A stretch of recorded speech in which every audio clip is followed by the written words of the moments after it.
Hi guys and welcome to my channel. আজি এটা পাৰ্চেলৰ video' লৈ আহিছোঁ। এটা মানে মই পাৰ্চেল আহিছিলে চ' তাকে আৰু আপোনালোকৰ লগত শ্বেয়াৰ কৰিবলৈ ভিডিঅ'টো বনাইছোঁ। চ' এটা শাৰী অৰ্ডাৰ কৰিছিলোঁ। শাৰীটো ইমানেই ধুনীয়া ন, মোৰ একদম নিশ্চয় দিল জিকি ল'লে। একদম মানে ইমানেই ভাল কোৱালিটি আহিছে। চ' তাকে আপোনালোকৰ লগতো শ্বেয়াৰ কৰিম বুলি ভিডিঅ'টো বনাইছোঁ। আৰু মিছত বহুত ফ্ৰড হয়, কিবা কিবি হয় ন, কিন্তু মই যিমানবাৰ মই যি অৰ্ডাৰ কৰিছোঁ মানে সেই সকলো মানে যি বস্তুৰে হওক, সৰু হওক ডাঙৰ হওক, যিকোনো বস্তু হওক মই ভালেই পাইছোঁ। সেইটো কাৰণে মই প্ৰায়ভাগ মিছৰ পৰাই অৰ্ডাৰ কৰোঁ। সেইটো কাৰণে আৰু মোৰ লগত কোনোদিন মানে আজিলৈকে ফ্ৰড হোৱা নাই। চ' আগতো নহওক সেইটোৱে মই ভাবিছোঁ। চ' তাকে আপোনালোকৰ লগত অলপ দেখাই দিওঁ বুলি ভিডিঅ'টো বনাইছোঁ। চ' চাওঁ আহক এণ্ড কেনেকৈ লাগিব আপুনি কমেণ্টত জনাব দেই। চ' স্কিপ নকৰাকৈ চাই থাকক দেই। আৰু এইয়া পাৰ্চেলটো।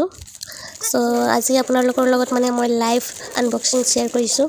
চ' আপোনালোকে চাই কমেণ্ট এটা কৰিব দেই কেনেকৈ লাগিলে। মোকতো পাৰ্চনেলি বহুত ভাল লাগিলে। চ' মোৰ চেনেলক যদি ছাবস্ক্ৰাইব কৰা নাই তেনেহ'লে ছাবস্ক্ৰাইব এটা কৰি দিব, লগতে থকা বেল আইকনটো দবাই দিব যাতে মোৰ সকলো ভিডিঅ'ৰ ন'টিফিকেশ্যন আপোনালৈ গৈ থাকিব। এণ্ড লাইক শ্বেয়াৰ কমেণ্ট কৰিব নাপাহৰিব দেই। চ' আজিলৈ ইমানেই, আকৌ লগ পাম মোৰ নেক্সট ভিডিঅ'ত। Okay bye.